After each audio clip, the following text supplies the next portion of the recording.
Hi guys, welcome back to our channel Financeable. Today in this video I'm going to show you how to put a stop loss limit in MetaTrader 5. To do so, follow some simple steps with me. First of all, enter a new order.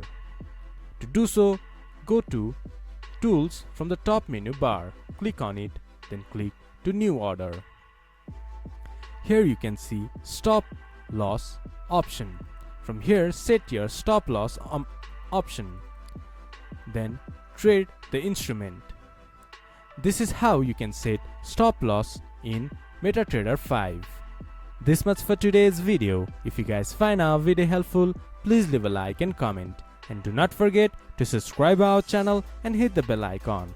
I'll see you guys again in our next video. Thank you for watching.